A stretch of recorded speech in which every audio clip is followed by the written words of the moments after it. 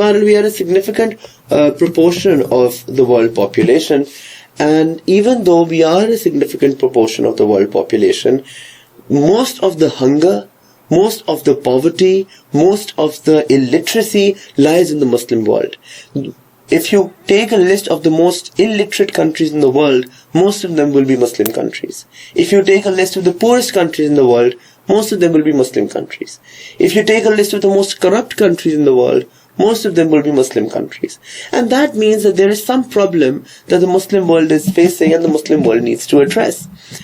اگر آپ لوگوں کو اس کے اوپر مزید کوئی انفارمیشن یا کوئی معلومات یا کوئی وہ چاہیے تو آپ اس کے لیے ان 2-3 فیکٹس کو گوگل کر سکتے ہیں کہ جی list of most illiterate countries یا list of most poor countries, تو آپ کو اس کی لسٹ میں ہی نظر آ جائے گا کہ مسلمان جو ہیں وہ کتنی زیادہ تعداد میں ہیں. تو ایک تو یہ مسئلہ ہو گیا کنٹمپرری مسلمانوں کو. جو دوسرا مسئلہ ہے جو بالخصوص مسلمانوں سے ریلیٹ کیا جاتا ہے دنیا میں، وہ ہے آپ کا ٹیررزم، آپ کا وائلنس، آپ کے جو ایکسپلوژنز ہیں، آپ کا جو کیوس ہے، جو بغاوتیں ہیں، جو خانہ جنگی ہے، جو سول وار ہے. یہ پوری دنیا میں ہوتی تھی پہلے، پر آج کل پچھلے 20-30 سال کے اندر ہم دیکھتے ہیں کہ اوورwhelmingly یہ ساری برائیاں مسلمانوں کے ملکوں میں ہو رہی ہیں. مسلمانوں کے ہاں ایکسٹریمزم زیادہ ہے. مسلمانوں کے ہاں کبھی ایک آئسس اٹھتی ہے تو سیریا اور عراق کو تباہ کر دیتی ہے، کبھی کوئی طالبان اٹھتے ہیں تو افغانستان پاکستان کے اندر مسائل شروع ہو جاتے ہیں. جہاں جہاں مسلمان موجود ہیں وہاں پہ ایکسٹریمزم کے اور سوسائڈ اٹیکس کے مسائل آئے ہیں. حالانکہ ہمارا یہ ماننا ہے کہ یہ بات مسلمانوں تک محدود نہیں ہے. آج کل میں ہاں یہ چیز زیادہ مسلمانوں پہ اس لیے فوکس ہو گئی ہے کیونکہ جو مسائل دنیا کے تھے وہ مسلمانوں کے علاقے میں ہونا شروع ہو گئے. عراق میں مسئلہ شروع ہوا کیوں؟ کیونکہ عراق میں امریکہ نے انویٹ کیا تھا، افغانستان میں رشیا نے انویٹ کیا تھا، اس کے بعد افغانستان امریکہ نے بھی انویٹ کیا. یمن کے اندر جس طرح سعودی عرب اور ایران جو ہے وہاں پر اپنی پراکسی وار کھیل رہے ہیں. فلسطین، اردن، شام، ان میں اسرائیل کی بہت زیادہ انوالومنٹ شامل ہے. تو ہم یہ دیکھتے ہیں کہ جہاں جہاں مسلمان ہیں وہاں صرف یہ مسئلہ نہیں ہے کہ مسلمان ہونے کی وجہ سے وہ آپس میں لڑ رہے ہیں، بلکہ بہت سے بیرونی معاملات جو ہیں they also have an impact on the condition of the Muslims. Further, historically, now suicide bombings in the modern past were started by Sri Lankans. The Tamil Tigers started suicide attacks. اس کے بعد ہم دیکھتے ہیں کہ terrorism جو ہے Hindutva related terrorism بھی ہے. So if you are talking about Islamic terrorism, just because Islamic terrorism affects the West doesn't mean that it is the only type of terrorism. So there are terrorism types such as this Islamic terrorism, yes, terrorism done by Muslims. But if that is true, then there is also Christian terrorism, which is terrorism done by white supremacists. And then there is Hindu terrorism, terrorism done by RSS and other Indian Hindu supremacist organizations. And then there's also Chinese terrorism, which is terrorism by the state of China against people in Hong Kong, Tibet, and Xinjiang. So across the board, we see that a lot of terrorist activity, even today, is not centered around Islam or Muslims. However, Muslims do get a bad name because of the events that took place in the beginning of the 2000s. These are all part. I'm building building the context in which contemporary challenges are faced by the Muslims, and then we can discuss them in a bit more detail. But this link that people make between Islam and violence, or Islam and illiteracy, or Islam and backwardness,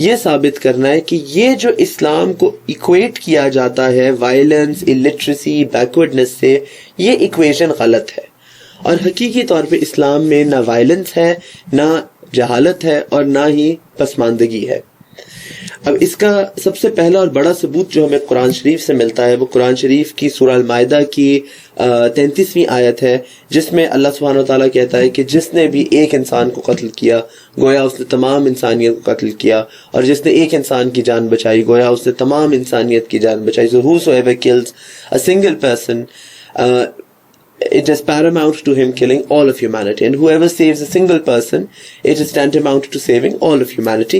So this is the Islamic principle. This is Islam. What Abu Bakr al-Baghdadi does, or what any other terrorist does, or what the Tehreek-e-Taliban Pakistan does, or what ISIS does, that is not a representative of Islam. Quran is the representative of Islam. So if you need to understand, it is true that there is a contemporary challenge of terrorism that Muslims face, but that is not an Islamic. You cannot use the word Islamic terror. There is no such thing as Islamic terror. Terror is a separate thing. Islam is a separate thing. There is a wall between them. They're not the same thing. This is the position of Islam.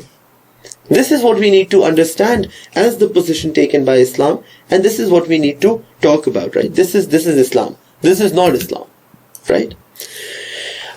To understand this topic better, you need to understand the difference between three terms that are very frequently used. The term extremism, the term terrorism, and the term fundamentalism.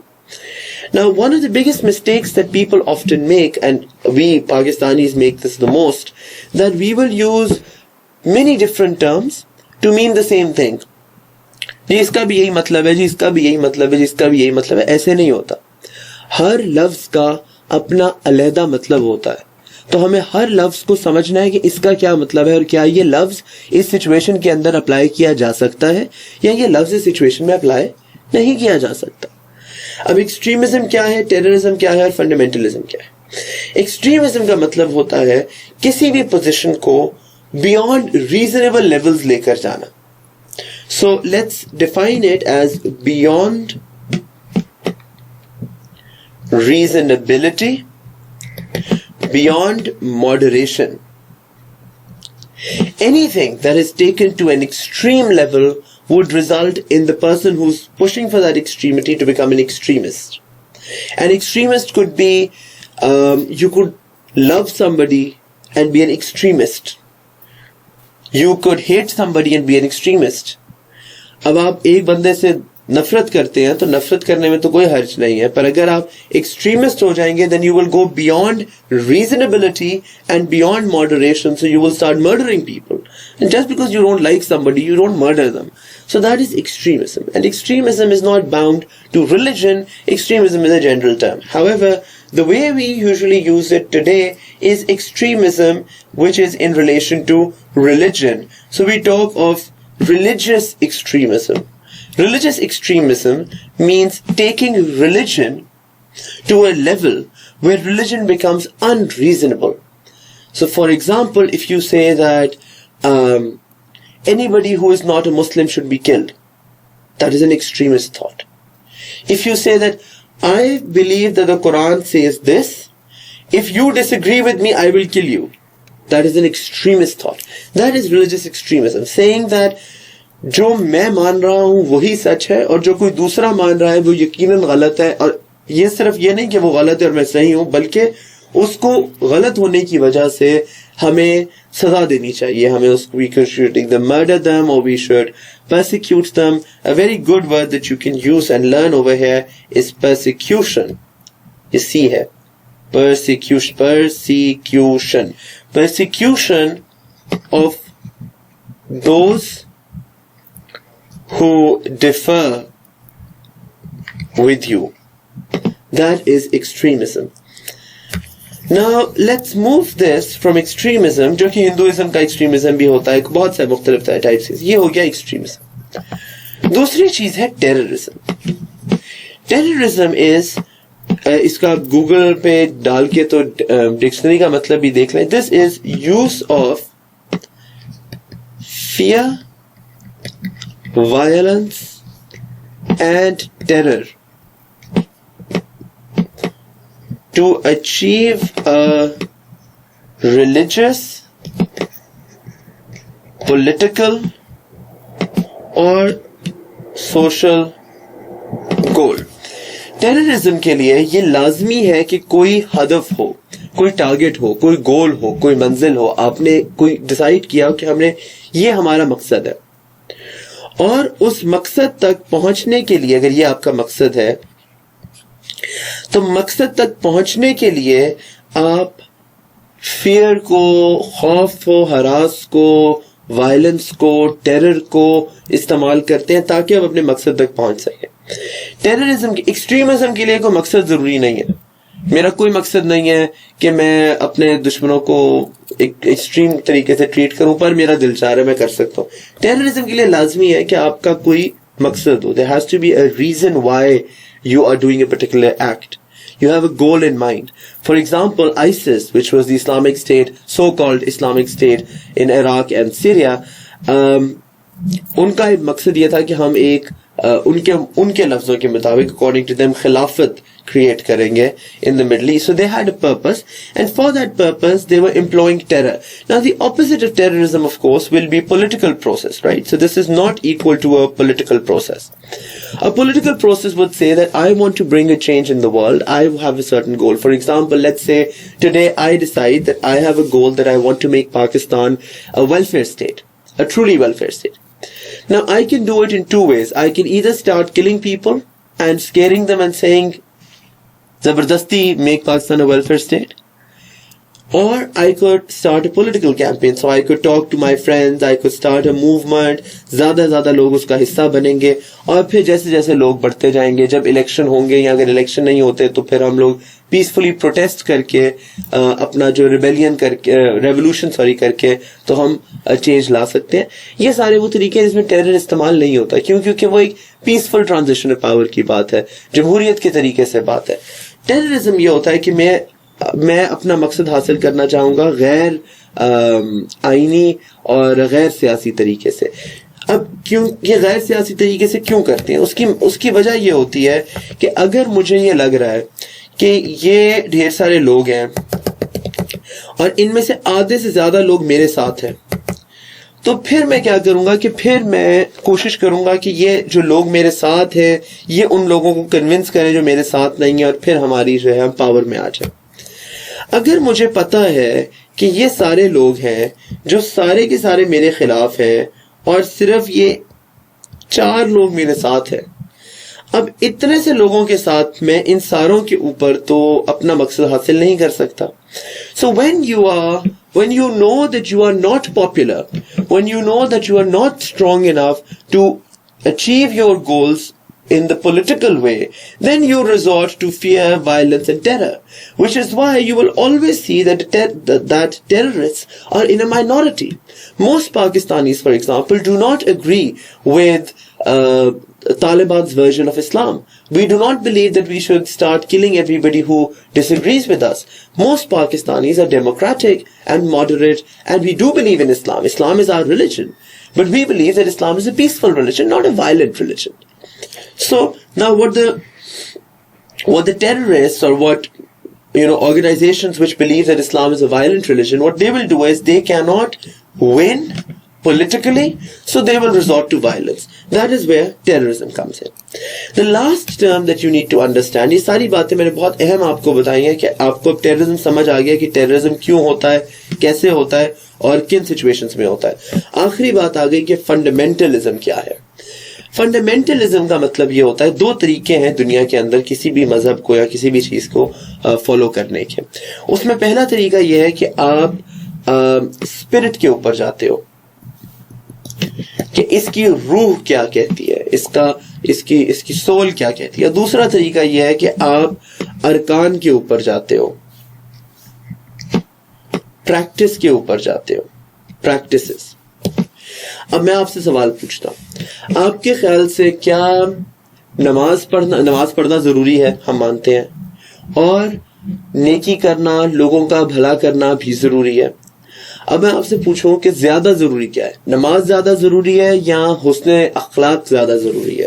اب اخلاق بھی اسلام کا حکم ہے, نماز بھی اسلام کا حکم ہے. Which one is more important? اب some people would say کہ جی اخلاق بہتر رکھو, اور نماز بھی اس لیے ضروری ہے کہ نماز اچھے اخلاق تک لے کے جاتی ہے. اصل مقصد ہے اچھے اخلاق.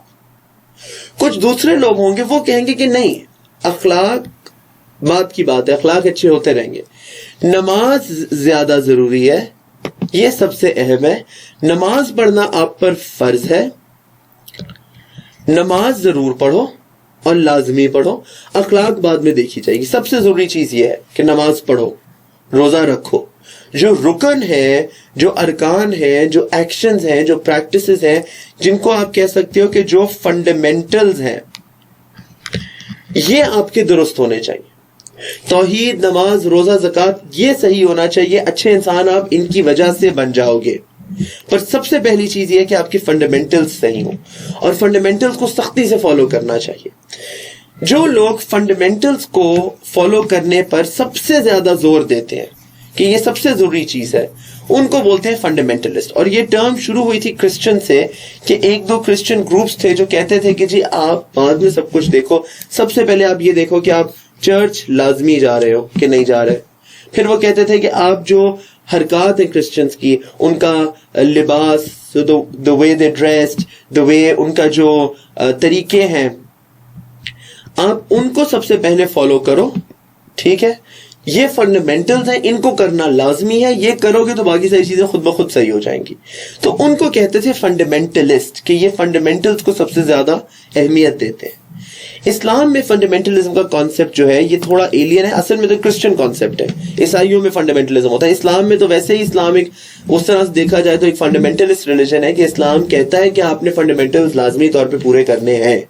پر مسلمانوں میں بھی ہم جب اپنے آس پاس بھی دیکھتے ہیں, جو لوگ دائی ہوتے ہیں, دعوت اسلام دے رہے ہوتے ہیں, ان کا ہم دیکھتے ہیں کہ کئی ان میں سے کہتے ہیں کہ جی باقی ساری چیزیں بعد میں, سب سے پہلے اپنا نماز, روزہ, زکوٰۃ صحیح کرو. اس کی سب سے اچھی مثال جو ہے وہ ہے آپ کی تبلیغی جماعت. تبلیغی جماعت ایک پرامن آرگنائزیشن ہے مسلمانوں کی, جن کے 6 میرے خیال سے ان کے پوائنٹس ہیں, جو وہ کہتے ہیں کہ یہ 6 آپ پورے کرو سب سے پہلے اپنی زندگی کے اندر, باقی سارا کچھ پھر ان کے بعد ہوگا. اور جو یہ 6 چیزیں پوری نہیں کرے گا, یہ 5 چیزیں پوری نہیں کرے گا, یا یہ 4 چیزیں پوری نہیں کرے گا, وہ غلطی پر ہے. اس کو چاہیے کہ وہ ان چیزوں کو پورا کرے. سو یہ ہم کہہ سکتے ہیں کہ یہ فنڈامنٹلسٹ ہے, یعنی کہ یہ فنڈامنٹلز کے اوپر زور دیتے ہیں. اچھا, اب اس لفظ کا نیگیٹولی استعمال جو ہے وہ یہاں سے شروع ہوا کہ کچھ فنڈامنٹلسٹ کے اوپر یہ الزام لگایا گیا کہ آپ فنڈامنٹلز میں جو, اب دیکھو اس کا اپوزٹ بھی ہمیں ہماری کلچر سے مل جائے گا. ایک طرف ہمیں تبلیغی جماعت نظر آئے گی جو فنڈامنٹلز کے اوپر بہت زور دیتی ہے, دوسری طرف ہمیں نظر آئے گا جیسے بابا بلے شاہ کا کلام ہے کہ وہ کہتے ہیں کہ جا جا وردہ مندر مسیتی کدی من اپنے وچ وڑیا ہی نہیں, تو روز پہ لڑنا شیطان نال بندیا کدی نفس اپنے نال لڑیا ہی نہیں. اب وہ یہ کہہ رہے ہیں, وہ یہ نہیں کہہ رہے کہ نماز نہ پڑھو یا نماز پڑھنا بری بات ہے, پر وہ یہ کہہ رہے ہیں کہ نماز مسجد ڈھا دے, مندر ڈھا دے جو کچھ ڈھیندا, پر کسی دا دل نہ ڈھائیں. میرا رب دلاں وچ رہندا. وہ یہ کہہ رہے ہیں کہ جو رکن ہے, جو فنڈامنٹل ہے, وہ آپ کی جو ایکسرسائز ہے نماز کی ہو گئی یا آپ کی روزے کی ہو گئی یا آپ کی, وہ بعد کی بات ہے, اور اپنے آپ کو سمجھنا, انسانوں کو سمجھنا, انسانی اقدار کو سمجھنا وہ پہلے ہے. مسلمان بابا بلے شاہ بھی ہیں, مسلمان جو ہیں وہ تبلیغ جماعت والے بھی ہیں, پر یہ فنڈامنٹلز پر زیادہ زور دیتے ہیں, وہ اسپرچول اس کے اوپر زیادہ زور دیتے ہیں. یہ پریکٹس پہ زیادہ زور دیتے ہیں, وہ رزلٹ پہ, آؤٹ کم پہ زیادہ زور دیتے ہیں کہ آپ انسان کیسے بنے ہو. یہ کہتے ہیں کہ انسان آپ اچھے بن جاؤ گے, آپ چیزیں, یہ ایک آپ کہہ سکتے ہو کہ ایک ریلیجس ڈبیٹ ہے. دونوں جو ہے وہ مسلمانی اور دونوں اپنی اپنی جگہ پر بالکل صحیح ہے. سو فنڈامنٹلزم ایز سچ ایک بری بات نہیں ہے. It is just a way of looking at religion. It is a way of approaching religion. So that is fundamentalism. And now in the next lecture we'll talk about how all three of these work out in the Muslim community.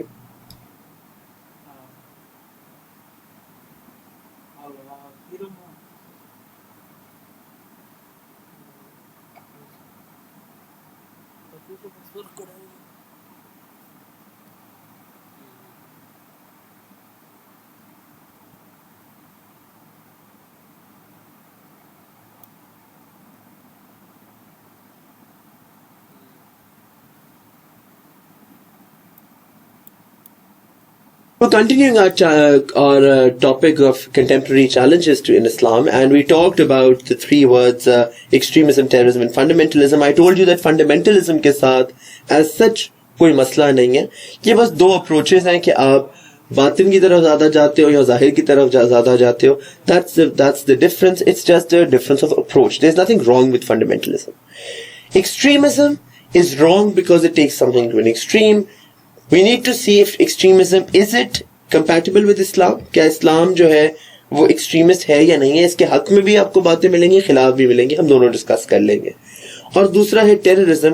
Terrorism ہے کہ نہ صرف یہ کہ آپ extremist ہو, بلکہ آپ اس extremism کو ایک پولیٹیکل گول کے ساتھ استعمال کرتے ہو, وائلنس کو اور فیئر کو اور ٹیرر کو اپنے کسی سیاسی مقصد کے لیے. وہ ہو گیا ٹیررزم.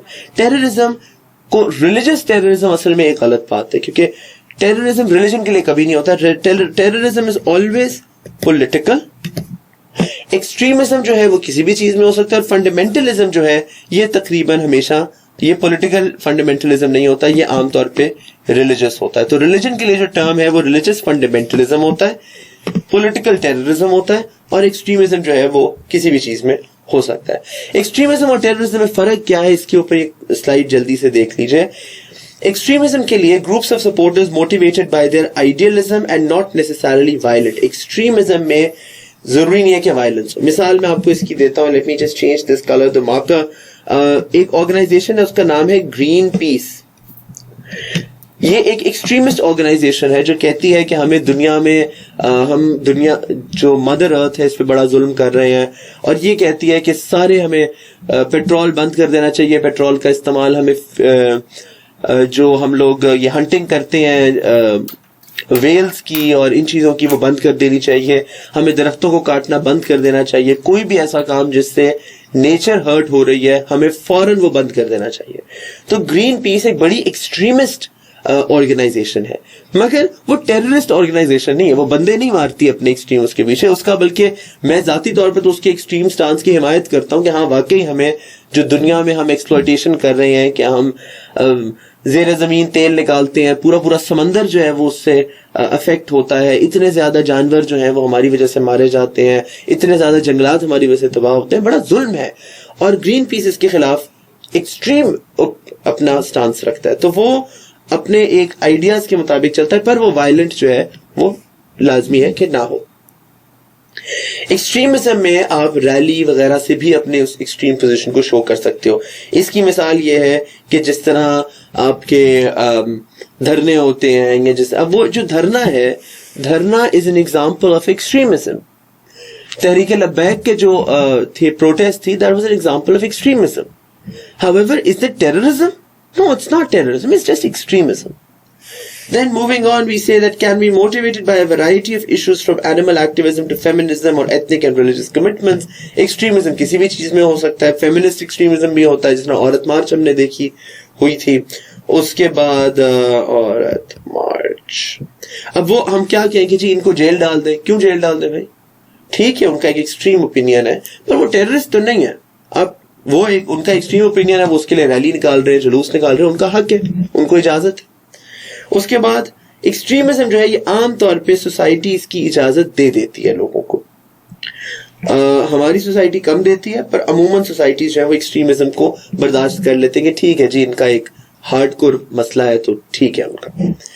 ٹیررزم جو ہے یہ وہ چیز ہے جو ناقابل برداشت ہے.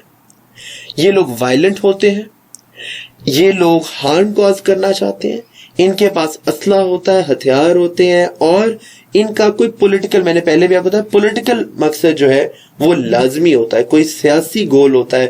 یا تو وہ اقتدار چاہتے ہیں, یا وہ طاقت چاہتے ہیں, یا they want some particular political goal and they are not acceptable to society in general. Now the question is, what is Islam? Does Islam believe in terror? Now my answer to that would be no. Islam does not believe in violence as a legitimate means of achieving a political goal. In fact, Islam believes in peace. اور peacefully لوگوں کو convince کرنے میں اسلام blue کرتا ہے. کیا اسلام fundamentalist ہے؟ یہ ایک ڈبیٹ ہے. کچھ مسلمان جو ہیں ان کے خیال سے, جیسے صوفی ہیں, ان کے خیال سے اسلام فنڈامنٹلسٹ نہیں ہے. کچھ دوسرے مسلمان ہیں جیسے تبلیغی جماعت ہے, وہ ان کے خیال سے اسلام is a fundamentalist religion. But that is not a problem. Even if Islam is a fundamentalist religion, that is okay, because fundamentals follow کرنے میں آپ کسی کا نقصان نہیں کرے. اگر آپ اپنی نماز پڑھ رہے ہو, اپنا روزہ رکھ رہے ہو, اپنی زکوٰۃ دے رہے ہو, تو اس میں کوئی کسی کا حق مجروح نہیں ہو رہا. از اسلام این ایکسٹریمسٹ ریلیجن؟ نا سم پیپل سے کہ جی اسلام از این ایکسٹریمسٹ ریلیجن. جو ہم جمعے کے خطبے میں بھی جو مرد حضرات ہیں وہ سنتے ہوں گے, اشدہ فی امر اللہ عمر, کہ اے خدا عمر کی طرح خدا کے کام میں جو شدت ہے وہ ہونی چاہیے. تو اب شدت از آف کورس ایکسٹریمزم. ہم تاریخ میں بھی دیکھتے ہیں کہ کچھ صحابہ جو تھے وہ بہت شدت سے اپنا جو تھا ارکان اسلام ان کو فالو کرواتے بھی تھے اور کرتے بھی تھے. کچھ جو تھے وہ زیادہ اس میں نرمی برتتے تھے. حضرت ابو بکر مشہور ہے کہ وہ نرمی برتتے تھے. حضرت عمر مشہور ہے کہ وہ سختی کرتے تھے. ہاں, اب نرمی کا یہ مطلب نہیں ہے کہ اگر آپ نرمی برتتے ہیں تو آپ جو ہے کوئی نقلی نبی آ جائے تو آپ نرمی برتے, یا کوئی زکوٰۃ نہیں دے رہا تو آپ نرمی برتے. پر جو ایک جنرل آپ کا ایک آؤٹ لک ہوتا تھا, حضرت ابو بکر کا بہت نرم ہوتا تھا, حضرت عمر کا بہت سخت ہوتا تھا, تو وہ ایک آپ کا ایک ڈبیٹ آ جاتی ہے. پر by and large our acceptance, our agreement is that Islam is not an extremist religion. Islam is more of a moderate religion. However, کچھ چیزوں میں اسلام ایکسٹریم ہوتا ہے. مثلاً حق پرستی میں, سچ کا ساتھ دینے میں اسلام ایکسٹریم ہے. غریبوں کا, لاچاروں کا, مظلوموں کا ساتھ دینے میں اسلام ایکسٹریم ہے. تو یہ آپ ایک ڈیبیٹ کر سکتے ہو. بٹ ٹیرر جو ہے یہ اسلام میں نہیں ہے, جو سب سے ضروری بات ہے. اچھا, اسلام کے اندر دو ڈیبیٹس ہیں, لیجیٹیمیٹ اور ان لیجیٹیمیٹ ٹیرر کی. عموماً ٹیرر اور وائلنس جو ہے یہ اسلام میں ان لیجیٹیمیٹ ہے, اس کی اجازت نہیں ہے. لیجیٹیمیٹ ٹیرر وہ ہوتا ہے جو ہم قرآن میں, جو وار کا لا آپ نے وہ لیکچر دیکھے ان کو دوبارہ دیکھ لینا, وہ کہ جب آپ پر کوئی حملہ کرے اور اس کے جواب میں آپ اس کو حملہ کرتے ہو, وہ آپ کو ٹیرر کی اجازت ہے. یا آپ کو لگ رہا ہے کہ کوئی آپ پر حملہ کرنے والا ہے, آپ کو نقصان پہنچا سکتا ہے, اس سچویشن میں آپ اس کا جواب دیتے ہو, تو وہ بھی ٹیرر جو ہے آپ کو اس کی اجازت ہے. مگر ادروائز اسلام جو ہے وہ ٹیرر کی اجازت نہیں دیتا.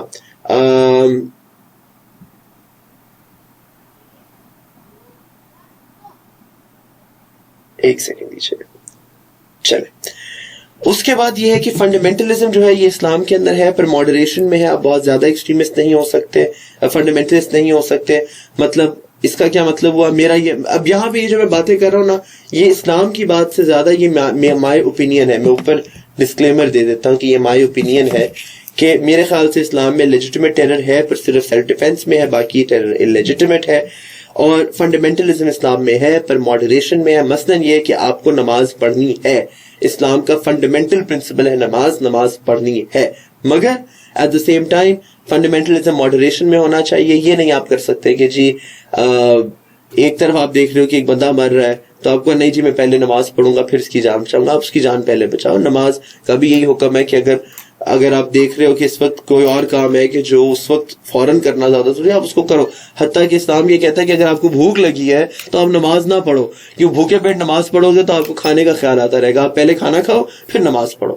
تو فنڈامنٹلزم ہے اسلام میں، پر ماڈریشن میں ہے، عقل کی حدود کے اندر ہے. اسلام کا مین فوکس جو ہے وہ امن پہ ہے اور تقوی پہ ہے، تقوی ہو اور امن ہو. اور ایکسٹریمزم جو ہے وہ اسلام تقریباً ہر کیس میں ہی فوربٹ کرتا ہے. کسی بھی چیز میں انسان کو، جو میں نے شروع میں آپ کو ڈیفینیشن پچھلے لیکچر میں دی تھی کہ ریزنیبلٹی سے اور ماڈریشن سے زیادہ بڑھنے کو اسلام الاؤ نہیں کرتا.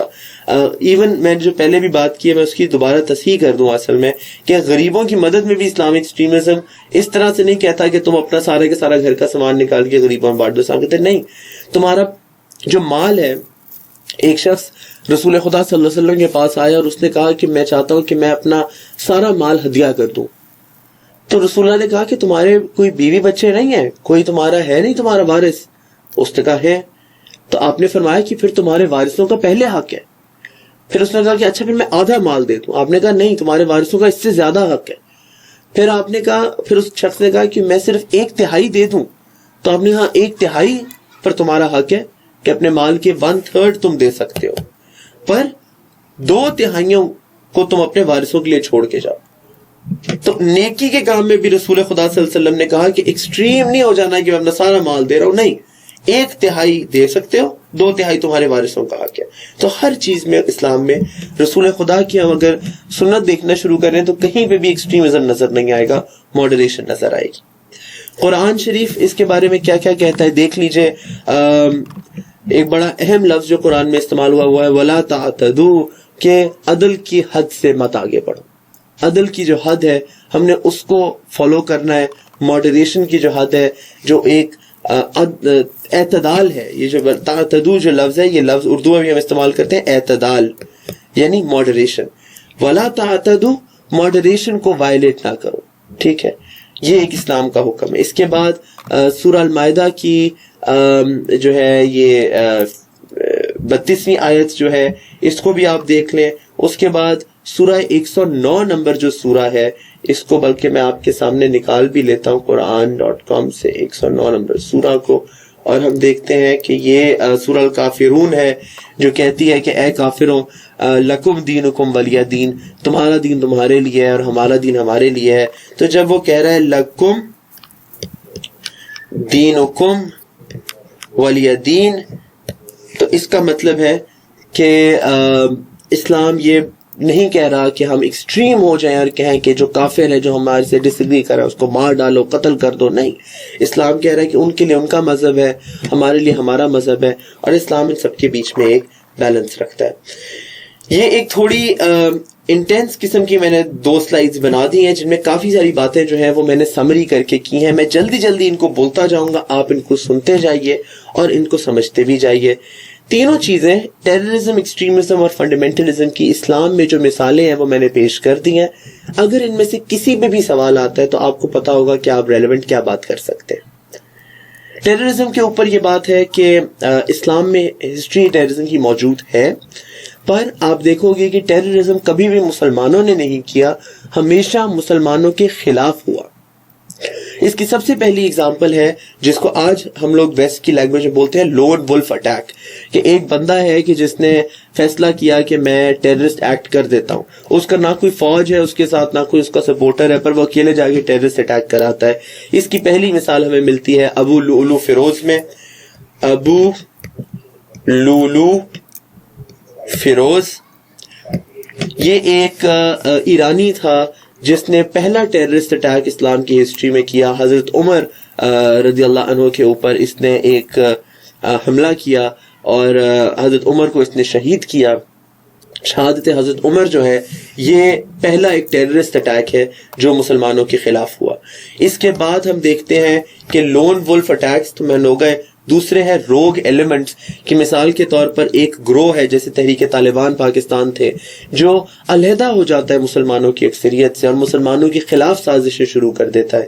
حضرت علی کے دور میں ایک ایسا گروہ تھا جس کا نام تھا خوارج، خارجی بھی بولتے ہیں ان کو.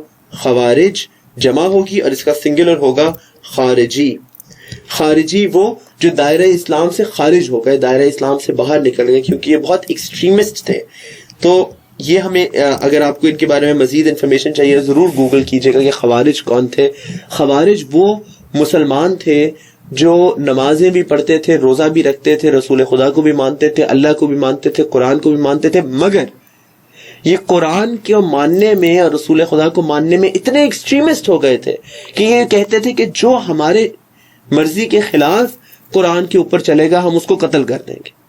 حتیٰ کہ انہوں نے امیر معاویہ کو, انہوں نے بڑے بڑے دیگر صحابیوں کو, اور پھر آخر کار انہوں نے حضرت علی شیر خدا کرم اللہ وجہہ جو ہیں ان کو بھی کافر قرار دے دیا تھا. اور یہ جو خوارج ہیں انہوں نے پھر ٹیررسٹ اٹیکس کرنے شروع کیے, جن ٹیررسٹ اٹیک میں ان کا ایک خارجی بندہ تھا, اس کا نام تھا ابن ملجم. ابن ملجم جو ہے اس نے حضرت علی کو فجر کی نماز کے دوران شہید کیا. یہ بھی ایک ٹیررزم کا ایکٹ تھا جو مسلمانوں کے خلاف ہوا. اس کے بعد ہم ٹیررزم کی مثالیں دیکھتے ہیں کہ جو اسٹیٹ جو ہے, جو حکمران ہے, حکومت ہے, وہ جو ٹیررزم کرتے ہیں. اس طرح آج کل ہم دیکھتے ہیں کہ انڈیا جو ہے وہ کشمیر میں ٹیررزم جو کر رہا ہے وہ کوئی ایسا نہیں ہے کہ کوئی خارجیوں کی چھوٹا سا گروپ ہے یا کوئی بندہ اکیلا ہے وہ ٹیررس کر رہا ہے. نہیں, وہ ایک پورا ملک کی حکومت ہے جو مظلوموں کے خلاف ٹیررسٹ ایکٹ کر رہی ہے کشمیر کے اندر.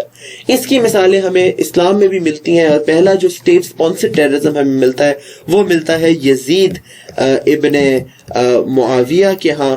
یزید ابن معاویہ جو تھا اس نے کربلا کے اندر جس طرح امام حسین علیہ السلام کو شہید کیا, اس کے بعد اس نے ایک اور مدینہ شریف کے اوپر حملہ, جو منجنیق ہے, catapult سے he destroyed the building of the Khana Kaaba. He also destroyed the Masjid al-Nabawi. He also killed a lot of people in Medina Sharif.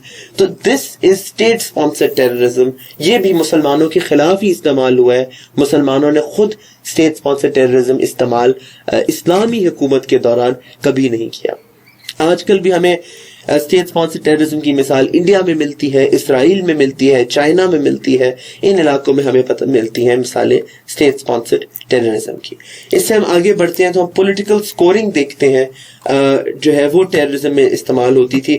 وہ ٹیررزم میں ایسے استعمال ہوتی تھی کہ اب آپ کسی کے دشمن ہیں تو آپ اس کے خلاف ٹیررسٹ اٹیکس کرنا شروع کر دیتے تھے. سو بنو امیہ جو ہے ان کی جو حکومت کا علاقہ تھا, جیسے آج پاکستان ہے, اس علاقے میں جو دشمن تھے وہ پھر نہ ٹیررسٹ اٹیک کرتے تھے مختلف جگہوں پر. تو کیا ہوتا تھا کہ لوگوں کو غصہ چڑھتا تھا کہ یہ کیسی حکومت ہے جو ٹیررزم روک نہیں سک رہی, تو پھر وہ اس حکومت کو ہٹا دیتے تھے. ہم نے بھی یہ دیکھا کہ مشرف کے دور میں پاکستان میں بہت سے ٹیررسٹ اٹیک شروع ہوئے جو کہ پھر کئی سال تک رہے. تو لوگوں کو مشرف ایک بہت بڑا غصہ یہ بھی تھا کہ مشرف کیوں ٹیررسٹ اٹیک روک نہیں سک رہا, مشرف کی وجہ سے ٹیررسٹ اٹیک بڑھ رہے تھے. تو یہ ایک مسئلہ جو تھا ہم نے دیکھا, اور یہ بنو امیہ کے دور میں ہوا تھا کہ مختلف جو گروہ تھے چھوٹے چھوٹے وہ مختلف ٹیررسٹ اٹیکس کرتے تھے جس کی وجہ سے حکومت کمزور ہوتی تھی. یہ بھی ٹیررزم اسلام کے خلاف استعمال ہوا, مسلمانوں نے استعمال نہیں کیا. اس کے بعد ہم دیکھتے ہیں کہ میڈیول ٹائم کے اندر ہم نے دوسرے ٹیررزم کی ایگزامپلز یہ دیکھی کہ ہم نے دیکھا کہ اساسنز جو ہے وہ ہے, اساسن بولتے ہیں ان لوگوں کو کہ جو ایک اگین طالبان کی طرح ایک چھوٹا سا گروہ تھا جو مسلمانوں کے اوپر حملے کرتا تھا, ان کو قتل و غارت کرتا تھا. پھر کئی کرائے کے فوجی تھے وہ اس طرح کی ٹیررسٹ ایکٹیویٹی کرتے تھے. یہ ہم نے ہسٹوریکلی اسلام میں دیکھا ہے. ماڈرن ٹیررزم میں ہم نے دیکھا ہے کہ ٹیررزم آج دنیا جو ابھی کی دنیا ہے اس میں ٹیررزم شروع ہوا تھا یہودیوں سے. جو جوز ہیں انہوں نے ان میں سے ایک گروہ نکلا, ایک ٹیررسٹ آرگنائزیشن نکلی جن کا نام تھا زائنسٹ. جو زائنسٹ تھے انہیں انگلینڈ نے بھی ٹیررسٹ آرگنائزیشن ڈکلیئر کیا. انہوں نے بہت سے انگریزوں کو بھی قتل کیا اور یہ فلسطین کے اندر جا کر زبردستی وہاں پر اسرائیل بنانے کی انہوں نے موومنٹ چلائی. تو جو ٹیررزم آج کی دنیا میں ہم دیکھتے ہیں اس کی بنیاد جوز نے رکھی, اور یہ عرصہ تھا تقریباً 1920 سے لے کر تو 1948 تک. تقریباً اس عرصے کے اندر جوش ٹیررزم جو تھا اس نے بہت نقصان کیا آپ کا مشرق وسطیٰ کے اندر، مڈل ایسٹ کے اندر. اس کے بعد ہم نے دیکھا کہ فلسطینیوں نے ٹیرر کا استعمال کیا. ابھی بھی ہم دیکھتے ہیں کہ یہ وہاں پہ آرگنائزیشنز ہیں، حزب اللہ ہو گئی یا حماس ہو گئی، انہوں نے ٹیررزم کا استعمال کیا کیونکہ ان کے پاس اور کوئی راستہ نہیں بچا تھا. اس کے بعد ہم نے دیکھا کہ ٹیررزم مسلمانوں نے جب استعمال اس کا شروع کیا، اس کی وجہ یہ تھی کہ اے سیمیٹرک وارفیئر تھا. اے سیمیٹرک وارفیئر کا یہ مطلب ہے کہ جب ایک فوج بہت بڑی ہے اور بہت طاقتور ہے اور اس کے مقابلے میں آپ بہت چھوٹے ہو اور بہت کمزور ہو، اب آپ اس سے لڑ نہیں سکتے، اس سے آپ منہ دموئی مقابلہ نہیں کر سکتے. then what you do is that you start fighting against that bigger enemy using guerrilla warfare. اور گوریلا وارفیئر کی ایک جو ایگزامپل تھی وہ ٹیررزم کے طور پر بھی سامنے آئی ہے. اور آخری ٹیررزم جو ہم آج کل دیکھتے ہیں that is home grown terrorism, کہ جو ویسٹ کے ملکوں کے ہی لوگ وہاں پر ہی رہتے ہوئے ٹیررسٹ بن جاتے ہیں، جس میں مسلمان بھی شامل ہیں اور کرسچن بھی شامل ہیں. اور وہ جو ہے وہ ایک نیا فینومینا ہے جو آپ کرنٹ افیئرس کے اندر یقیناً پڑھو گے. تو یہ ہو گئی ٹیررزم کی ہسٹری اسلام میں. اس کے ساتھ ہی سپلیمنٹری ایک لیکچر کر کے اس میں ایکسٹریمزم اور فنڈامنٹلزم کی بھی آپ کو ہسٹری بتا دوں گا. السلام علیکم.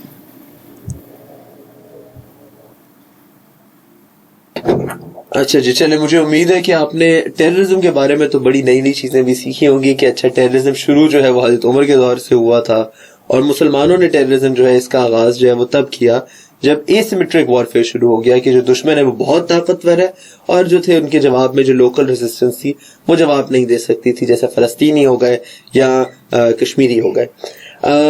اور وہی بات جو ایک آتی ہے وہ یہ ہے کہ ٹیرر، آپ اس کو ٹیررزم بول دیتے ہو پر وہی ٹیررزم کسی اور بندے کی زبان میں فریڈم فائٹنگ بھی ہے. تو جس کو ہم کہہ رہے ہیں کہ یہودیوں نے ٹیررزم کیا تو وہ اصل میں ان کی طرف سے وہ فریڈم فائٹنگ تھی. تو جو اب دنیا کہہ رہی ہے کہ فلسطینین ٹیررسٹ یا کشمیری ٹیررسٹ، تو وہ کشمیری ٹیررسٹ نہیں ہے، وہ کشمیری فریڈم فائٹر ہے. جو فلسطینین ہے وہ فلسطینین فریڈم فائٹر ہے. تو یہ باتیں ہو گئی. ہاں البتہ وہ لوگ کہ جو جیسا ہوم گرون ٹیررزم ہے ویسٹ کے اندر، وہ واقعی ٹیررسٹ ہیں، ان کے لیے آپ کے پاس اور کوئی لفظ نہیں ہونا چاہیے کہ اگر ابھی ان کو بھی یہ کر دیتے ہیں کسی نہیں، وہ جی وہ مینٹلی ڈسٹرب تھا بندہ، سائیکولوجیکل پرابلم تھا، تو اگر وہ کالی چمڑی والا ہو تو اس کو کہتے ہیں کہ یہ ٹیررسٹ تھا، گوری چمڑی والا ہو تو کہتے ہیں جی مینٹلی ڈسٹرب تھا. پر ٹیرر ٹیرر ہوتا ہے، ہمیں اس کو ڈیفائن کر دینا چاہیے. جو زیادہ اہم بات اب ہم دیکھنے جا رہے ہیں وہ یہ ہے کہ ایکسٹریمزم کی جو ہسٹری ہے وہ اسلام میں کیا ہے. تو ایکسٹریمزم کے آغاز ہم دیکھتے ہیں حضرت عثمان کے دور میں، کہ جب ان کے جو مخالفین تھے انہوں نے ایک ایکسٹریم پوزیشن لی کہ ہم نے عثمان خلیفہ وقت جو ہے ان کے خلاف بغاوت انہوں نے کر دی اور انہوں نے ان کو قتل پہ آمادہ ہو گئے اور ان کو قرآن شریف کی تلاوت کرتے ہوئے ان کو شہید کر دیا. تو وہ جو حضرت عثمان کے خلاف ان کا قتل ہوا، that is an example of extremism. اس کے بعد حضرت علی کے خلاف ہم دیکھتے ہیں کہ ایکسٹریمزم بہت زیادہ شو کیا گیا کہ انہوں نے کہا کہ حضرت علی جو ہے یہ قاتلان عثمان کا بدلہ لے پھر کچھ اور کرے. حضرت علی کہتے تھے کہ پہلے ایک دفعہ میرے پاس حکومت آ جائے، حکومت سیٹل ہو جائے، پھر حکومت قاتلان عثمان کا بدلہ لینا حضرت علی سے زیادہ کون چاہتا ہوگا کہ وہ بدلہ لیا جائے. مگر ہم جنگ جمل میں، جنگ نہروان میں دیکھتے ہیں کہ صرف سیاسی مقاصد کے لیے ایک ایکسٹریم پوزیشن لی گئی اور کہا گیا کہ ہم علی کی خلافت ہی نہیں مانتے کیونکہ قاتلان عثمان کا بدلہ نہیں لے رہے. اور ان کے خلاف جو دو موومنٹس چلی، ایک تکفیر کی موومنٹ چلی جس میں ان کے پر کفر کے فتوے لگے، اور دوسرا جو خوارج تھے کہ جنہوں نے اسلامی سے خارج ہو گئے کیونکہ وہ لوگ وہ کرتے تھے، ایکسٹریم پوزیشن لیتے تھے. سب سے زیادہ جس میں مجھے بات تکلیف دہ لگتی ہے وہ نہروان کی جنگ کی ہے، کیونکہ نہروان کی جنگ حضرت علی کی ان لوگوں کے ساتھ تھی وہ سپورٹرز آف حضرت علی، حضرت علی کے سپورٹر تھے. مگر جب حضرت علی نے صفین کی جنگ کے بعد امیر معاویہ کے ساتھ معاہدہ کیا تو یہ جو نہروان، یہ جو صفین میں ان کے دوست تھے وہ علیحدہ ہو گئے ان سے، اور انہوں نے کہا کہ معاویہ کے ساتھ معاہدہ کر کے حضرت علی نے ایک باغی کے ساتھ معاہدہ کیا ہے، اور باغی کے ساتھ معاہدہ کرنے سے حضرت علی بھی باغی ہو گئے. تو انہوں نے ایک بڑی عجیب سی لاجک نکال کر تو حضرت علی پر کفر کا فتویٰ لگا دیا، اور حضرت علی نے جواب میں کہا کہ جو کسی مسلمان پر کفر کا فتویٰ لگاتا ہے وہ خود خارجی ہوتا ہے، یعنی کہ دائرہ اسلام سے خارج ہو جاتا ہے. تو یہ ایک ڈیبیٹ چلی تکفیر کی اور خوارج کی. تکفیر وہ جو کہتے ہیں کہ کوئی دوسرا مسلمان کافر ہے، اور حضرت علی نے اس میں یہ جواب دیا کہ جو کسی دوسرے مسلمان کو کافر کہتا ہے وہ اصل میں خود دائرہ اسلام سے خارج ہو گیا ہوتا ہے، تو وہ خارجی ہوتا ہے. تو یہ ایک ایکسٹریمزم کی اگزامپل ہمیں ملتی ہے، اور پھر اسی ایکسٹریمزم کے چکر میں انہوں نے حضرت علی کی شہادت بھی واقع ہوئی. آج کی دنیا میں ہم ایکسٹریمزم جو ہے وہ کچھ طرح کا دیکھتے ہیں. ایک ایکسٹریمزم جو ہم دیکھتے ہیں وہ ہے اسکرپچرلزم. اسکرپچرلزم کا یہ مطلب ہے کہ آپ ایک اسکرپچر، ایک قرآنی، ایک آسمانی کتاب کو پکڑتے ہیں اور کہتے ہیں کہ جی جو اس کا لفظ ہے ہم ایکسٹریم تک جا کر اس کے لفظ کو پورا کریں گے. اب اس میں مسئلہ اسکرپچرلزم میں یہ آتا ہے کہ اب اس لفظ کا کوئی کانٹیکسٹ ہوگا، کوئی شان نزول ہوگا، کسی وہ بات، کسی وجہ سے وہ آیت آئی ہوگی. آج کی دنیا میں ہم ایک آیت جو 1400 سال پہلے نازل ہوئی کسی اور کانٹیکسٹ کے اندر، اس کو اٹھا کر یہ نہیں کہہ سکتے کہ اس کو ہم لفظ بہ لفظ اسی طرح سے آج کے دور میں اپلائی کریں. مثال کے طور پر اگر ایک آیت ہے جو کہتی ہے کہ یہودی اور عیسائی کبھی تمہارے دوست نہیں ہو سکتے. اب میرا ایک دوست ہے، وہ عیسائی ہے، میں کہوں گی نہیں جی قرآن کے اندر لکھا ہوا ہے کہ عیسائی میں کبھی تمہارا دوست نہیں ہو سکتا، تو یہ میرا دوست نہیں ہے. ایسی بات نہیں ہے. ہمیں سمجھنا ہے کہ قرآن کی آیت کس کانٹیکسٹ میں آئی، وہ کیا بات ہو رہی تھی کہ جس کے جواب میں اللہ نے کہا کہ یہ یہودی اور عیسائی تمہارے دوست نہیں ہو سکتے. کن یہودیوں کے بارے میں بات ہو رہی تھی، کن عیسائیوں کے بارے میں بات ہو رہی تھی، یہ سمجھنے کی ضرورت ہے. تو اسکرپچرلسٹ جو ہیں یہ بات کو کانٹیکسٹ کے باہر سے لے لیتے ہیں. یہ لفظ دیکھتے ہیں، اس لفظ کے پیچھے جو اس کا پس منظر ہے، جو اس کا کانٹیکسٹ ہے، وہ نہیں دیکھتے. یہ ایک ایکسٹریمزم کی مثال ہے اور یہ غلط ہے. اور اکثر ٹیررسٹ کو ہم دیکھیں گے کہ وہ اسی طرح قرآن کے لفظوں کو جوڑ توڑ کر کے استعمال کر رہے ہوتے ہیں. دیکھیں قرآن یہ کہتا ہے. اب جو پڑھا لکھا آدمی ہوگا وہ ان سے کہے گا جی یہ آیت کس وقت نازل ہوئی، کیوں نازل ہوئی، کیا اس کا لاجک کیا تھی، وہ بھی تو سمجھنا ہے. وہ اس چیز کو نہیں سمجھیں گے اور وہ اپنا وہ کریں گے. اسکرپچرلزم ایک ایکسٹریمزم کی فارم ہے. اس کے بعد آج کل کا جو ایکسٹریمزم ہے وہ آتا ہے کلونیلزم سے، اور اس کے جواب میں کیا کہ جب ہمیں انگریزوں نے یا فرینچ نے یا یورپینز نے آگے کولونائز کیا، وہ ایکسٹریمسٹ ہوا کرتے تھے، اور ان کے جواب میں جو لوکل تھے وہ اپوزٹ میں ایکسٹریمسٹ ہو گئے. مثلا جب انگریز آئے تو انہوں نے کہا انگریزی بولو، لباس بھی انگریزوں والا، طور طریقے بھی انگریزوں والے. اس کے جواب میں جو مسلمان تھے وہ بجائے یہ کہنے کے کہ ہم ان سے اچھی چیزیں سیکھ لیتے ہیں اور بری چیزیں نہیں سیکھتے، وہ کچھ اپوزٹ میں ایکسٹریمسٹ ہو گئے. اب وہ لوگ ہیں جو کہتے ہیں کہ جی ہم میز پہ بیٹھ کے کھانا نہیں کھائیں گے، کیوں؟ کیونکہ یہ تو جی کافروں کی ایجاد ہے. یا جس طرح ہم نے بھی سنا، ہمارے خود ایسے نام نہاد علماء موجود ہیں جنہوں نے کہا کہ جی کرکٹ جیڑی ہے کافراں دی گیم ہے. وہ اس کو اب یہ ایکسٹریم بات ہے نا، کرکٹ سے کافروں کا کیا تعلق ہے؟ ایک بلہ ہے، ایک بال ہے، آپ اس کے ساتھ ایک گیم کھیل رہے ہو، اس میں کوئی کفر کی بات تو نہیں ہے. پر انہوں نے کہا نہیں جی کرکٹ کافراں دی ایجاد ہے تو مسلمانوں نے ایوی نہیں کھیلنی چاہیے. پھر ہم آگے چلتے ہیں، ہم دیکھتے ہیں کہ وہ کہیں گے جی جو جینز پہنے گا وہ کافر ہو جاتا ہے، جو انگریزی بولتا ہے وہ کافر ہو جاتا ہے. ایسی باتیں کرنے والے لوگ موجود ہیں، اور یہ ایک ایکسٹریم بات ہے جو لاجک سے بھی زیادہ باہر ہے، انریزنیبل بات ہے. سو یہ ایک ایکسٹریمزم کی ہم دوسری فارم دیکھتے ہیں. پہلی اسکرپچرلزم کہ جو لفظ ہے اس کے اوپر چلنا ہے. دوسرا اینٹی کلونیلزم کہ جو باتیں مغرب کی ہیں ان کا ہم بالکل رد کر دیں گے. اس کے بعد ہم نے ایکسٹریمزم کے اندر اور جو بہت سی چیزیں دیکھی، عرب نیشنلزم دیکھا کہ جو عربی تھے وہ کہتے ہیں کہ عربی سب سے سپیریئر ہے. یہ ہمیں آج بھی دیکھنے کو ملتا ہے کہ اگر آپ گلف کنٹریز میں جائیں تو آپ کو کئی دفعہ یہ سننے کو یا دیکھنے کو ملے گا کہ وہ جو باقی علاقوں سے مسلمان آتے ہیں، جس طرح جو پاکستانی یا بنگلہ دیشی ہوتے ہیں یا نیپالی مسلمان ہوتے ہیں، ان کو بڑا برا ٹریٹ کرتے ہیں کہ جیسے یہ سیکنڈ کلاس لوگ ہیں. تو یہ بھی ایک ایکسٹریمزم کی مثال ہے کہ عربیوں کو سپیریئر سمجھنا. اس کے بعد ایکسٹریمزم کے ہم یہ دیکھتے ہیں کہ کافی زیادہ ایکسٹریمزم جو آیا ہمارے معاشرے میں وہ رشیا اور امریکہ کی لڑائی کی وجہ سے آیا. رشیا اور امریکہ آپس کی لڑائی کے اندر جو مسلمانوں کو استعمال کرتے تھے تو ایک گروپ دوسرے کو ایکسٹریمسٹ بنا دیتا تھا. مثال کے طور پر امریکہ نے افغانستان میں ایکسٹریمسٹ کو سپورٹ کیا. کیوں سپورٹ کیا؟ کیونکہ وہ ایکسٹریمسٹ رشیا کے خلاف لڑ رہے تھے. پھر جب رشیا کے خلاف جنگ ختم ہوئی تو امریکہ نے انہی ایکسٹریمسٹ کو ٹیررسٹ قرار دے دیا. تو یہ جو ایک تھا سلسلہ، یہ بھی ایکسٹریمزم کے آج کی تاریخ میں چلا. یہودیوں کا بہت کردار ہے مسلمانوں میں ایکسٹریمزم پھیلانے میں. اس کی وجہ یہ ہے کہ اگر آپ مسلمانوں کے خلاف کوئی بات کرتے اور کوئی مسلمان کھڑا ہوتا اور کہتا ہے یہ بات سچ نہیں ہے، اس کے جواب میں بہت سی ایکسٹریمسٹ فیکشنز کو یہودیوں نے یا تو سپورٹ کیا یا ان کا ناجائز فائدہ اٹھایا، ایکسٹریمسٹ اوپینینز کو بڑھاوا دیا. اور جب آپ ایکسٹریمسٹ اس کو بڑھاوا دیتے تھے تو جواب میں ریاکشن آتا تھا. ریاکشن سے پھر آپ دوبارہ، میں اس کو اس طرح آپ کو سمجھا سکتا ہوں کہ اب ایک اگر بندہ کھڑا ہو کے امریکہ میں ایک جوش لابی کا بندہ ہے، وہ کہتا ہے کہ جی مسلمان ایکسٹریمسٹ ہے، مسلمان کھڑا ہو کہتا ہے ہم ایکسٹریمسٹ نہیں ہیں، وہ کہتا ہے نہیں تم ایکسٹریمسٹ ہو، یہ کہتا ہے نہیں ہم ایکسٹریمسٹ نہیں ہیں. کوئی چھوٹا سا واقعہ ہوتا ہے جس میں کوئی مسلمان پروٹیسٹ میں نکلتے ہیں، وہ کہتا ہے دیکھا یہ پروٹیسٹ میں نکل رہے ایکسٹریمسٹ ہے. وہ پھر آخر کار کیا ہوتا ہے کہ وہ بات بڑھتے ایسے پوائنٹ پہ آ جاتی ہے کہ کوئی نہ کوئی ایسی حرکت ہو جاتی ہے کہ جس کی وجہ سے وہ کہتے ہیں ہاں جی ہم نے ثابت کر دیا کہ مسلمان واقعی ایکسٹریمسٹ ہے. بار بار ایک بات کو آپ کہی جاتے ہو.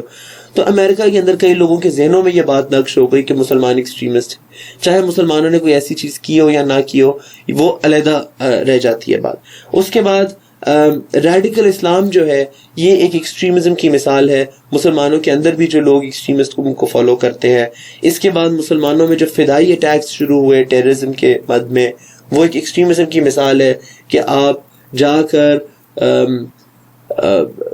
عورتوں اور بچوں کو قتل کر دیتے ہو اس لیے کہ میں اپنے کسی مقصد کی خاطر، یا اسلام کے نام پر آپ بے گناہوں کا قتل کرتے ہو، بازاروں میں جا کے بم بلاسٹ کر دیتے ہو. یہ ایک ایکسٹریمزم کی مثال آئی. اس کے بعد یہ بات کہنا کہ اسلام میں جنگ کا کوئی قانون نہیں ہے، تو we have an entire lecture series that اس کی پارٹ کا حصہ ہے، آپ اس کو دیکھیے گا کہ اسلام میں تو جنگ کے بہت سخت قانون ہیں. پر ٹیررسٹ اکثر یہ کہہ دیتے ہیں، ایکسٹریمسٹ یہ نہیں جی اسلام میں جنگ کا کوئی قانون نہیں ہے، جو دشمن ہے اس کو مار دو. اور اس سے آتی ہے کہ radical definition of the word enemy, کہ اینیمی کون ہے. اب اگر آپ کہتے ہو کہ جی یہ بندہ جو ہمیں گولی مار رہا ہے یہ اینیمی ہے، تو وہ تو بات ٹھیک ہے. پر آپ کہو کہ جو ہمیں گولی مار رہا ہے وہ بھی، اس کے گھر والے بھی، اس کے ملک کا ہر بندہ، اس کے جاننے والا ہر بندہ، اس کے مذہب کا ہر بندہ، سارے ہی دشمن ہے، یہ بات کوئی جائز نہیں ہے. یہ باتیں بھی دونوں سائڈ سے ہم نے دیکھی کہ مغرب کی طرف سے دیکھا کہ انہوں نے کہا کہ جی سارے مسلمان جو ہیں ان کا اوپر ہمیں شک ہے. مسلمانوں کی طرف سے یہ ہوا کہ انہوں نے کہا کہ جی ہر امریکی برا ہے، یہ سارے ہماری امریکہ اور اسلام کی تو کوئی جنگ، there is no war between America and Islam. There is no war between America and Islam. America is a country of a lot of good people, including Muslims. Islam is a religion of a lot of good people, including Americans. تو ان کا آپس میں کوئی مقابلہ نہیں ہے. مگر آپ نے یہ کہا کہ جی کیونکہ an American was attacked by Muslims, so there is a war against all Muslims. یا کیونکہ a Muslim was attacked by an American, hence Muslims are fighting against America. یہ غلط بات ہے. This is a wrong way of approaching things. And this is an example of extremism. Lastly, we'll talk quickly about fundamentalism. Fundamentalism جو ہے یہ پرانے زمانے میں تھوڑا زیادہ ہوتا تھا، پھر آہستہ آہستہ جو ہے یہ کم ہوتا گیا ہے. پہلے پرانے زمانے میں آپ جاتے تھے تو فنڈامنٹلز پہ بہت زور ہوتا تھا، نماز روزہ زندگی کا بڑا حصہ ہوتا تھا. بیچ میں ایک عرصہ آیا جب انگریزوں کی حکومت تھی وغیرہ، تو یہ چیزیں کمزور ہو گئیں، نمازیں لوگ کم پڑھنا شروع ہو گئے، یا روزے جو ہیں، علامہ اقبال ہم دیکھتے ہیں کہ انہوں نے اس کے بارے میں اشعار بھی کہے کہ ہوتے ہیں مسجدوں میں سفارا تو غریب، کرتے ہیں زحمت روزہ جو گوارا تو غریب. تو ان کا یہی تھا کہ جی مسلمان جو ہے ان میں امیر مسلمان خاص طور پہ فنڈامنٹل سے بہت دور چلے گئے تھے. امیر مسلمانوں میں یہ ٹرینڈ ختم ہو گیا تھا کہ آپ نماز پڑھو یا داڑھی رکھو یا شلوار قمیض پہنو. یہ ٹرینڈ انگریزوں کے دور میں اس کے بعد امیر مسلمانوں میں خاص طور پہ ختم ہو گیا تھا، غریبوں کے اندر رہ گیا تھا. صرف ہم نے یہ دیکھا کہ کچھ چیزیں وقتاً فوقتاً ہوتی جاتی ہیں، جس کے بعد جب فنڈامنٹلزم کمزور ہوتا ہے، پھر کوئی واقعہ ہوتا ہے فنڈامنٹلزم دوبارہ بڑھتا ہے، پھر آہستہ آہستہ کمزور ہو جاتا ہے، پھر کوئی واقعہ ہوتا ہے پھر بڑھتا ہے، پھر آہستہ آہستہ کمزور ہوتا ہے، پھر واقعہ ہوتا ہے پھر بڑھتا ہے. یہ ایک سائیکل ہم دیکھتے رہتے ہیں. مثال کے طور پہ رسول خدا صلی اللہ علیہ وسلم کے دور میں فنڈامنٹلز مسلمان بڑے سختی سے فالو کرتے تھے، پھر وہ کم ہوتے ہوتے ہوتے ہوتے ہوتے ہوتے ہوتے ہوتے ہوتے بالکل فنڈامنٹل سے دور ہو گئے مسلمان. تو امام حسین ابن علی نے اپنی قربانی دی کربلا کی، دوبارہ سے فنڈامنٹلز کے اوپر مسلمانوں کا فوکس ہو گیا, دوبارہ مسلمانوں کو نماز کی, سجدے کی, عبادت کی اہمیت کا اندازہ ہو گیا. پھر آہستہ آہستہ آہستہ آہستہ وہ کم ہوتا گیا. پھر آپ دیکھتے ہو کوئی اور رائٹر اٹھتا, کوئی فلاسفر اٹھتا, کوئی صوفی اٹھتا, کوئی بزرگ اٹھتا. ہم نے دیکھا کہ غزالی کے دور میں بالکل اسلام سے لوگ دور ہو گئے. پھر غزالی نے اپنی جو کتابیں لکھی اس کی وجہ سے اسلام میں انٹرسٹ دوبارہ سے بڑھا. اس کے بعد دیکھتے دیکھتے ہم نے دیکھا کہ اکبر اعظم کے دور میں جو شہنشاہ اکبر تھا اس نے دین الہی انٹروڈیوس کرا دیا, اس نے دین ہی بدل دیا, اس نے اسلام کو بالکل سائڈ پہ کر کے اپنا مذہب لے آیا. تو اس دور میں ہم دیکھتے ہیں کہ مجدد الفسانی جو ہے وہ اٹھے, اور انہوں نے اٹھ کے تو دوبارہ سے جو عقیدہ ہے اسلام کا اس کو مضبوط کیا, تو فنڈامنٹلزم دوبارہ سے زیادہ ہوا.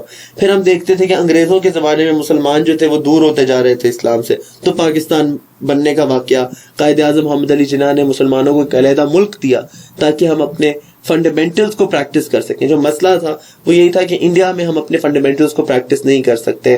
ہمیں گوشت حلال ہے کہ نہیں حلال, نماز پڑھنے کا وقت ملے گا نہیں ملے گا, جمعے کے دن ہمیں جمعے کی چھٹی ملے گی نہیں ملے گی, انڈیا میں یہ چیزیں ممکن نہیں تھیں. تو پاکستان میں ہم نے اس لیے پاکستان بنایا کہ ہم اپنے فنڈامنٹلز کو فالو کر سکیں. پاکستان رہتے ہوئے اب ہم جمعے کے دن ہمارا ہاف ڈے ہوتا ہے, ہمارا جو گوشت ہوتا ہے بازاروں میں وہ حلال ہوتا ہے. تو یہ فنڈامنٹلز ہیں ہمارے جو ہم پاکستان میں فالو کر سکتے ہیں.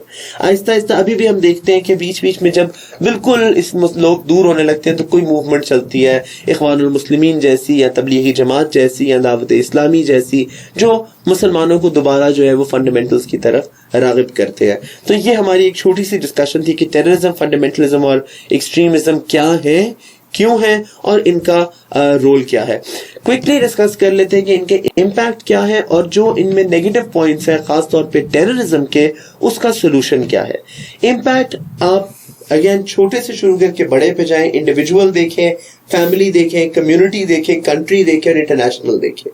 میں نے بھی اس کو انہی 5 لیولز کے اوپر جو ہے 6 لیولز پہ میں نے بیچ میں ریلیجن بھی ڈال دیا, اس پہ اس کو ڈیوائڈ کر دیا ہے. اس کو کوئکلی دیکھ لیتے ہیں. فرد کی حیثیت میں, انڈیویجول کی حیثیت میں ہم دیکھتے ہیں کہ ٹیررزم کی وجہ سے, ایکسٹریمزم کی وجہ سے, جو ایکسٹریمسٹ ہوتا ہے نا اس کے اپنے ذہن میں بھی سکون نہیں ہوتا, وہ ہر وقت غصے میں ہوتا ہے, پریشان ہوتا ہے, تذبذب میں ہوتا ہے, تو پیس آف مائنڈ نہیں ہوتا ایکسٹریمسٹ کا. جو ٹیررزم ہے اس کی وجہ سے پراپرٹی کو خطرہ ہوتا ہے, لائف کو خطرہ ہوتا ہے. فیملی کے لیول پہ ہم دیکھیں تو ایک فیملی کا بھی بندہ اگر ٹیررزم کا شکار ہو جائے, پوری فیملی اس سے نیگیٹیولی امپیکٹ ہوتی ہے. کمیونٹیز میں ہم دیکھتے ہیں کہ ٹیررزم کی وجہ سے مائنورٹیز خاص طور پر جو ہے ان کے اوپر ایک نیگیٹو وہ آتا ہے. ٹیررزم کی ہم مینلی امپیکٹس کر رہے ہیں, ٹھیک ہے. ملک میں ہم دیکھتے ہیں تو اقتصادی طور پہ اکنامک ڈاؤن ٹرن آ جاتا ہے, لا انفورسمنٹ خراب ہوتی ہے, آرمی کی شہادتیں ہوتی ہیں, ہیومن رائٹس کی وائلیشن شروع ہو جاتی ہے. مختلف مذہبوں کے بیچ میں ہم دیکھتے ہیں تو اسلام کو ٹیررزم کی وجہ سے لوگ ریڈیکل سمجھتے ہیں, اسلام سے لوگ نفرت کرنا شروع کر دیتے ہیں. ویسٹ میں ہم اسلامو فوبیا دیکھتے ہیں کہ ان کو فوبیا ہو جاتا ہے اسلام سے, خوف پھیل جاتا ہے, ڈر جاتے ہیں اسلام سے, حالانکہ اسلام سے ڈرنا کی کوئی ضرورت نہیں ہے, اسلام تو امن کا مذہب ہے.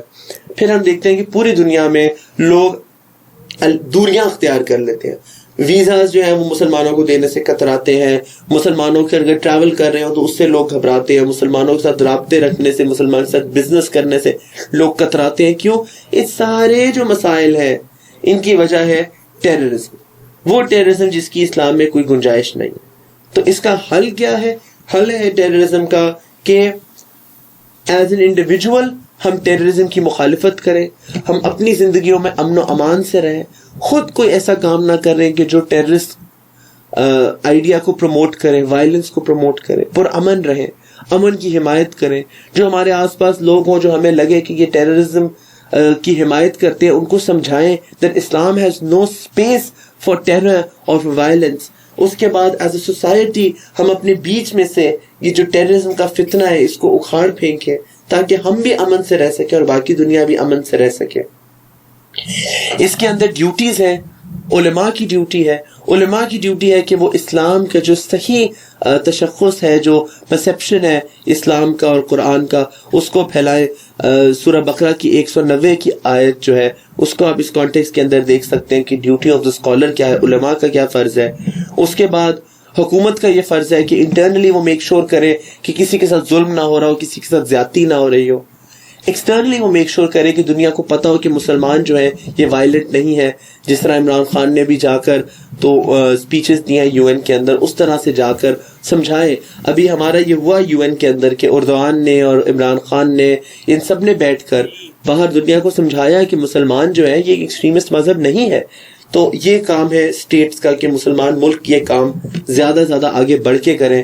جب چارلی ایبڈو اٹیکس ہوئے تھے پیرس کے اندر تو تمام مسلمان ملکوں نے اپنے نمائندے بھیجے تھے, جس میں اردوان جو پریزیڈنٹ اردوان ہے وہ بھی شامل تھے, کہ یہ انہوں نے پیرس میں مارچ کیا پیرس کی گلیوں میں اور کہا کہ ہم مزاحمت کرتے ہیں ٹیررزم کے خلاف ہم آواز جو ہے وہ اٹھاتے ہیں. وہ ہے. اور آخری میرا جو پوائنٹ ہے سارے لیکچر کی سیریز میں وہ یہ ہے کہ پوری دنیا کی یہ ذمہ داری ہے کہ وہ لبرل یا ریئلسٹ ہونے سے زیادہ کنسٹرکٹیوسٹ ہو کے سوچے.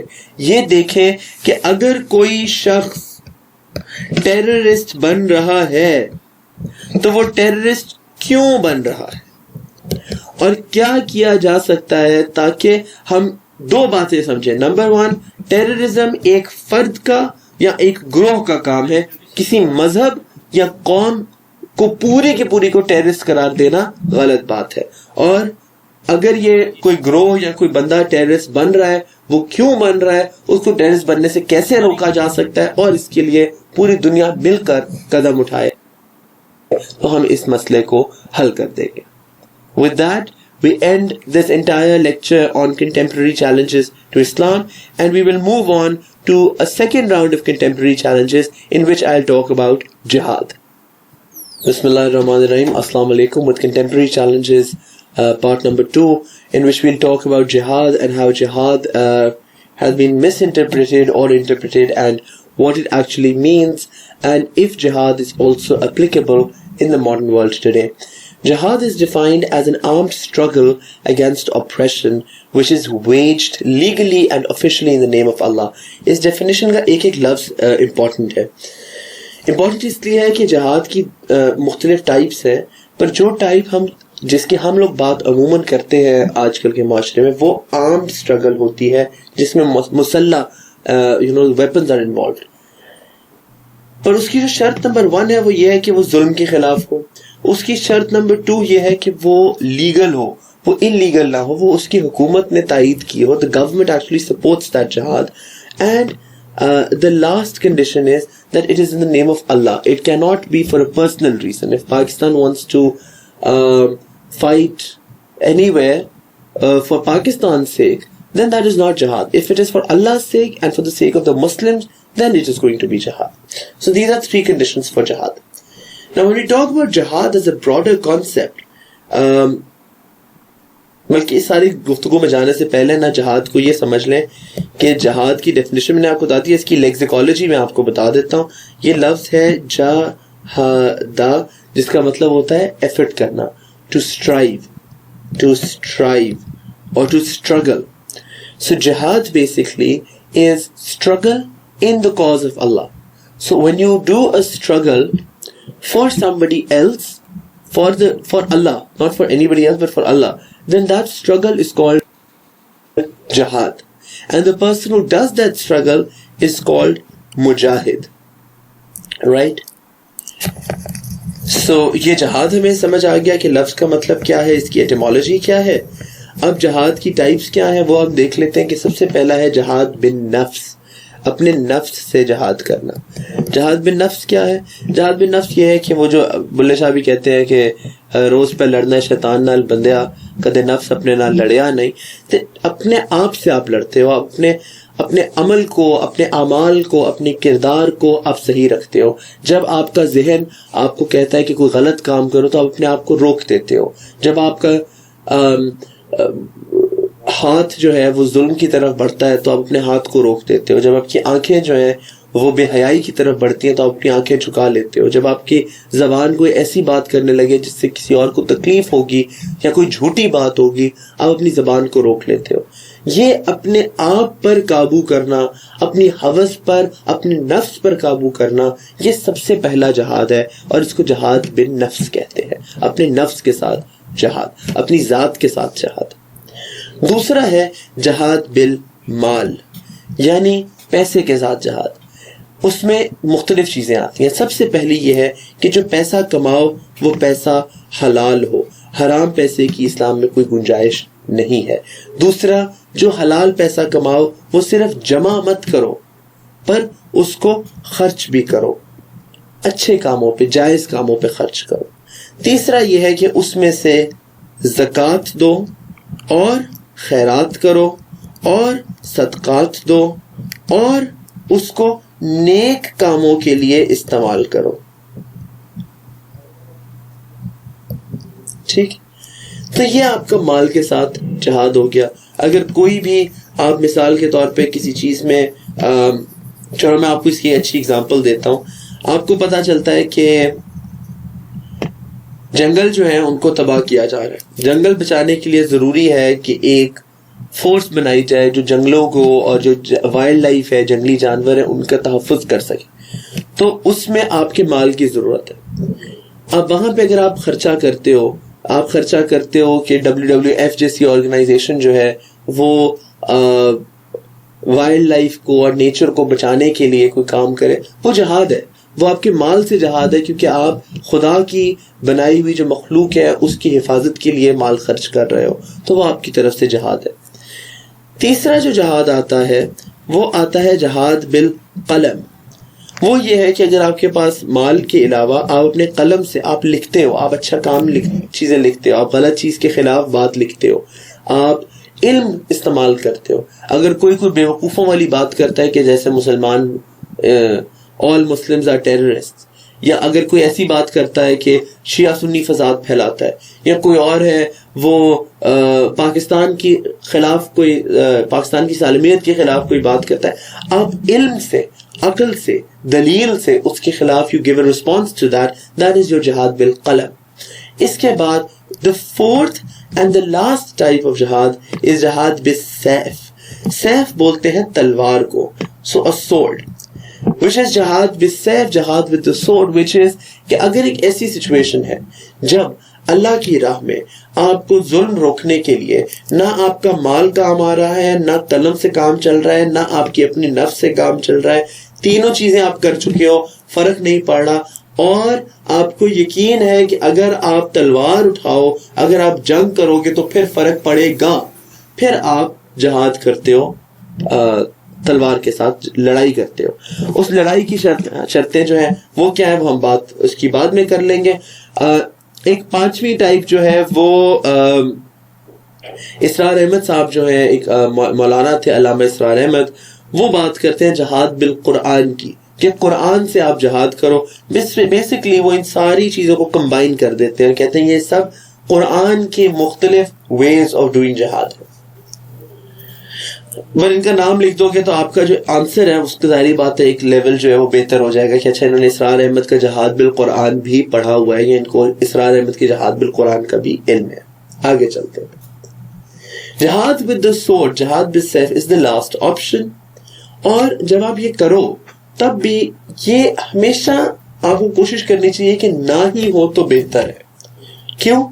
کیونکہ اس میں قتل و غارت ہوگی، آپ کی جان کو بھی خطرہ ہے، دوسروں کی جان کو بھی خطرہ ہے، دوسروں کے مال کو بھی خطرہ ہے، انسانی ضیاع ہوگا انسانی جان کا. تو جہاد بالسیف نہ کرنا پڑے تو بہتر ہے. مسلمان صرف مجبوری میں جنگ کرتا ہے اور صرف خدا کی راہ میں جنگ کرتا ہے. اور پوری ہم جب بھی اسلام کی ہسٹری پڑھتے ہیں تو بار بار اس میں بات ہوتی ہے کہ مسلمانوں نے یہ جنگ لڑی، وہ جنگ لڑی، وہ جنگ لڑی، پر یہ بات بھول جاتے ہیں کہ جب بھی مسلمان جنگ لڑنے جاتے تھے، کسی بھی جگہ پہ جاتے تھے، تو وہاں پہ وہ 3 سے 4 آپشنز دیتے تھے.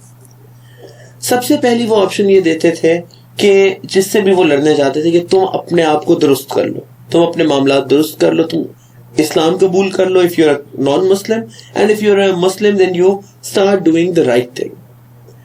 دوسری آپشن وہ یہ دیتے تھے کہ تم اسلام نہ قبول کرو، جو کر رہے ہو کرتے رہو، پر خراج ہمیں دینا شروع کرو. تم اپنے ایریا کے اندر اپنے آپ کو لمٹ کر لو، تمہارے پاس اگر کوئی غلط تمہارے ارادے ہیں کسی کو نقصان پہنچانے کے، ان کو چھوڑ دو اور مسلمانوں کی حکومت کو قبول کر لو.